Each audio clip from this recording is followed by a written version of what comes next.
नमस्कार, मैं हूं पूजा सिंह और आप देख रहे हैं राजपथ उत्तर प्रदेश।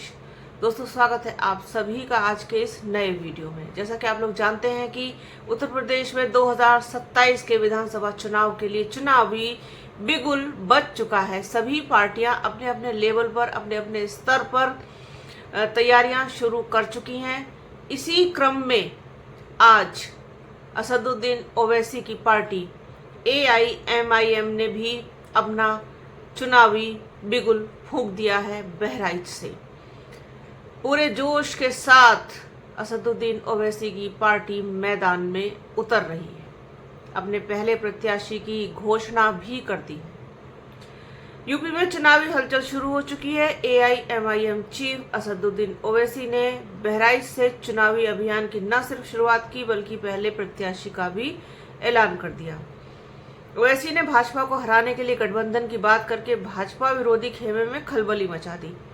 गठबंधन वो सपा से करेंगे या बसपा से, इसे लेकर फिलहाल अभी कुछ नहीं कहा है। सोमवार को लखनऊ में असदुद्दीन ओवैसी ने मीडिया से बात करते हुए कहा कि हमारी पार्टी यूपी में भाजपा को रोकने के लिए गठबंधन को तैयार है, बशर्ते गठबंधन में हमें इज्जत की निगाह से देखा जाए, बराबरी का रुतबा दिया जाए। हम पूरी ताकत के साथ विधानसभा चुनाव लड़ रहे हैं। हमारे प्रदेश अध्यक्ष शौकत अली और पार्टी कार्यकर्ता बड़ी मेहनत कर रहे हैं। मुस्लिम वोटर के सपा के साथ होने के सवाल पर ओवैसी थोड़े से खिन्न हो गए, नाराज हो गए। कोई किसी के साथ नहीं है, उन्होंने कहा कोई किसी के साथ नहीं है। AIMIM पार्टी मजबूती के साथ उभरी है। जो लोग इस तरह की बकवास कर रहे हैं उन्हें अंदाजा हो जाएगा। इस पर मैं पूरी रिपोर्ट आपको कल दूंगी, क्योंकि आज मेरे पास कुछ वीडियो क्लिप्स हैं जो ओवैसी के भाषण के छोटे छोटे क्लिप्स हैं, वो मैं आपको दूंगी। आज आप उसको देखिए। बाकी की चर्चा इस पर, इसका एनालिसिस के रूप में मैं आप लोगों के साथ कल बात करूंगी इस पर, क्योंकि ये बहुत ही ज़्यादा महत्वपूर्ण कहना चाहिए कि चुनावी शुरुआत है। AIMIM चुनाव लड़ेगी, ये तो हम पहले से जानते थे।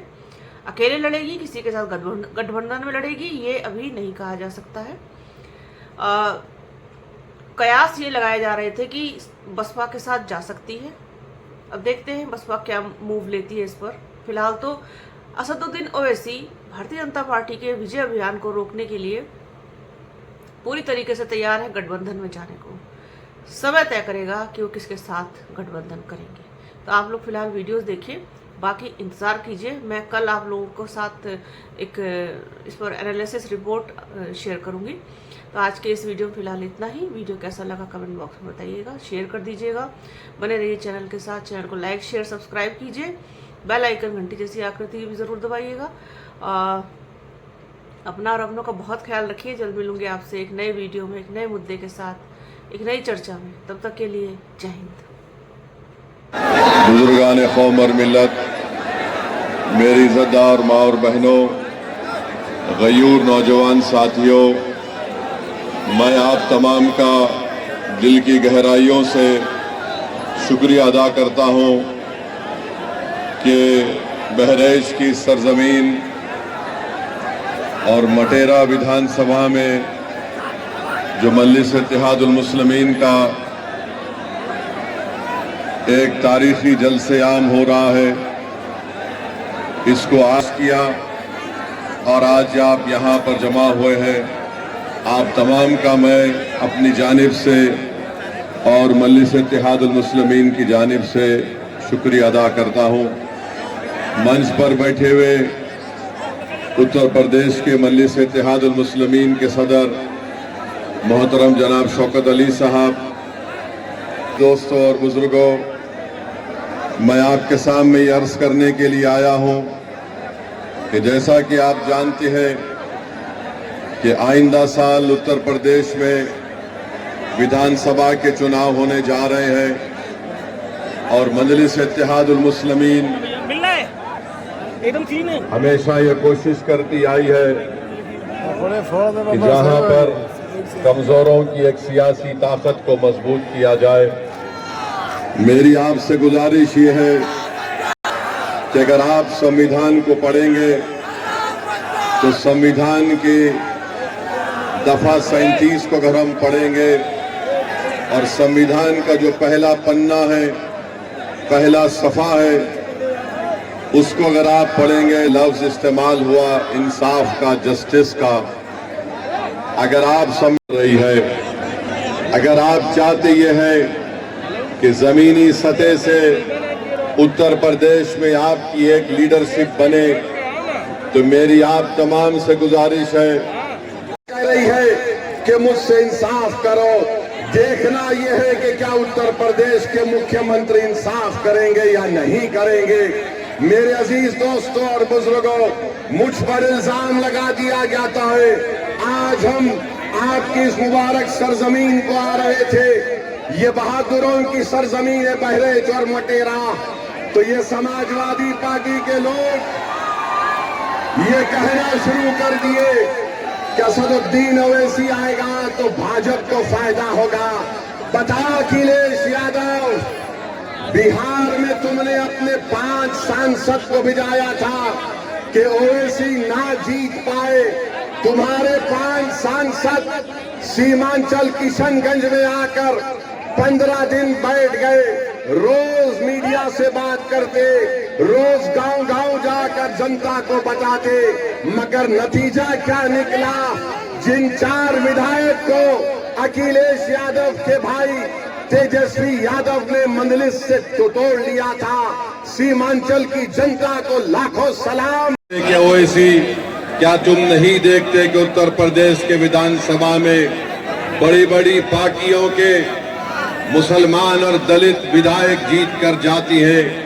मेरे अजीज दोस्तों और बुजुर्गों, मुझे यहाँ पर मान्यवर कांशीराम याद आती है। जब कांशीराम साहब से भी ये सवाल किया गया था तो मान्यवर कांशीराम ने कहा था, ये जीत के जरूर जाती है मगर ये चमचों का रोल अदा करते हैं। तो मैं आपसे अपील कर रहा हूं कि आप मुत्तहिदा तौर पर अपने वोट का सही इस्तेमाल अपनी एक सियासी लीडरशिप को मजबूत करने के लिए कीजिए।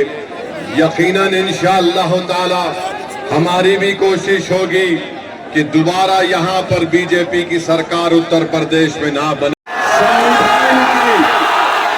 संविधान की दफा 48 को उठाकर पढ़ लीजिए मुख्यमंत्री, वो क्या कहती है संविधान की दफा 48? राष्ट्रीय कामधेनु आयोग, राष्ट्रपति के लोग जो सत्ता में वो इंसान नहीं है क्या, बायोलॉजिकल है? मेरे अजीज दोस्तों और बुजुर्गों, जो मुस्लिम अक़लियत को निशाना बनाते हैं, मैं उनसे पूछना चाह रहा हूं, क्या उत्तर प्रदेश पूरे भारत का सबसे बड़ा बीफ का एक्सपोर्टर नहीं बन गया? 40 से 60% बीफ का एक्सपोर्ट उत्तर प्रदेश से होता है और मुख्यमंत्री इस पर खामोश हो जाते हैं। मैं आपको बताते हुए तकलीफ महसूस करता हूं कि संभल में मुस्तफा कादरी मस्जिद को गवर्नमेंट की जमीन कहकर शहीद कर दिया गया और वहीं पर वाराणसी में असगैर शाहिद मस्जिद को शहीद कर दिया गया रेलवे लाइन कहकर।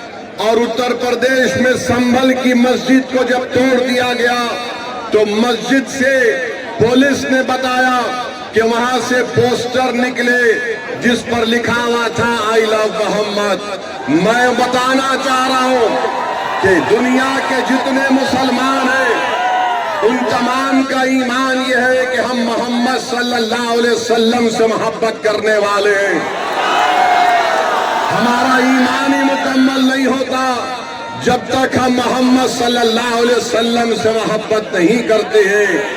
अगर कोई उत्तर प्रदेश की सरकार ये समझ रही है कि पोस्टर दिखाकर आई लव मोहम्मद के दिखाकर आप उत्तर प्रदेश या भारत के मुसलमानों से मोहम्मद सल्लल्लाहु अलैहि वसल्लम की मोहब्बत को कम कर सकते, हम मर जाएंगे मगर हमारे मरते वक्त ही हमारी जबान पर होगा अशहदु अल्ला इलाहा इल्लल्लाह वसल्लम के मोहब्बत का जिक्र किया। अरे क्या करना चाहते हो तुम लोग? भारत के संविधान में आर्टिकल 25 है, फ्रीडम ऑफ रिलीजन है, मुझे अपने मजहब पर चलने की आजादी है। और शेख मुजद्दिद अल-फ़ितानी रहमतुल्लाह अलैह ने कहा था कि मैं मुसलमान इसलिए हूं क्योंकि मोहम्मद रसूलुल्लाह सल्लल्लाहु अलैहि वसल्लम ने मुझे इस्लाम सिखाया, तो ये जुल्म हो रहा है मेरे अजीज दोस्तों और बुजुर्गों, मेरे अजीज दोस्तों और बुजुर्गों। फिर आप जानते हैं कि आए दिन कई ना कई वाकयात होते हैं। मैंने 2 दिन पहले उत्तर प्रदेश के मुख्यमंत्री का एक वीडियो देखा जिसमें उत्तर प्रदेश के मुख्यमंत्री ने कहा कि बेटी सबकी होती है, चाहे किसी समाजवादी पार्टी के नेता की क्यों ना हो। हम उत्तर प्रदेश के मुख्यमंत्री से कहना चाह रहे हैं, हम वहां पर देखते हैं कि बुलडोजर से किसका घर तोड़ा जाता है। हम जानते हैं कि किसके किस्मत में एनकाउंटर लिखी हुई है। हम जानते हैं कि किस समुदाय के नौजवानों की जवानी को